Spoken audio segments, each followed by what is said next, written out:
mga pasayan yan, sa niya na sarang inyong manyag nga half Filipino na higala, ang inyong pasayan, Jolena Balaleng, na super kalamisyang bayhana, and welcome back to my self-love channel!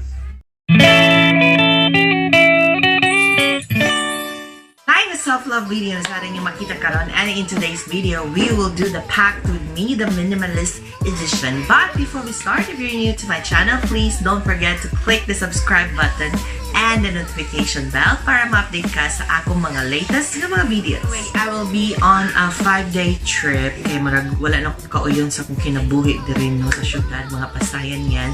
So mao na ang inyong iyaan, mularga judayon kay para mo pahuway, mo diskanso, mo relax. And in my trip, in my 5-day trip, I'll be bringing this Jansport bag. So I've been using this backpack since 2014. So 5 years na nila akong ginagamit. And then, ligon pa kayo siya. So pwede pa kayo ni siya na akong malmalon kaayo. Kaniad to mga pasayan yan kay overpacker ko. Kay I really want to look fashionable sa akong mga pictures. Pero karon, I realize na Pero karon, na-realize na ako nga mas importante jud nga komportable ka kaysa fashionista ka or gwapa ka tan-awon.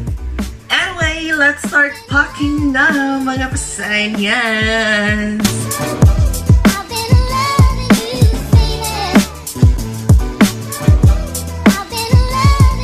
Overpacking is by far the biggest mistake that travelers make. That's why it's very important for us to pack light. Traveling with only carry-on has its advantages.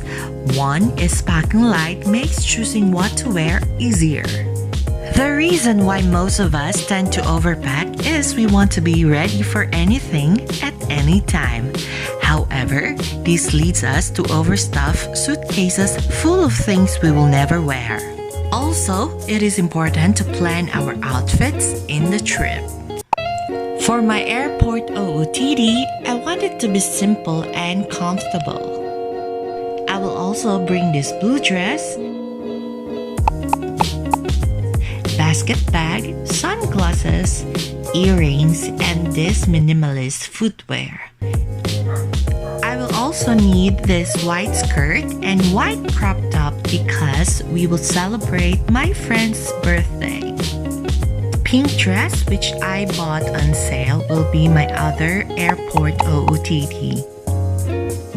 I will also wear this skirt during our Puerto Princesa town tour paired with this white camisole. I need this white shirt and this navy blue short pants for our Underground River tour. For our dinner, I will wear this white lace short pants with this yellow crop top. Since we'll be heading to the beach, let's not forget our swimwear. I will also bring some sleepwears and underwears. Of course, our gadgets for us to capture this beautiful memory. And our toiletry.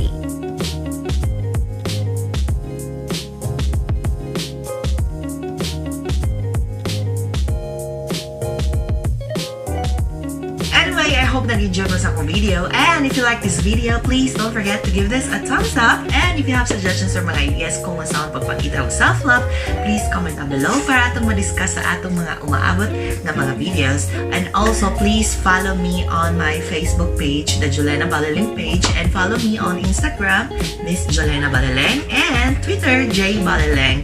Mga pasayan, yes, always remember that learning to love yourself is the greatest love of all. See you!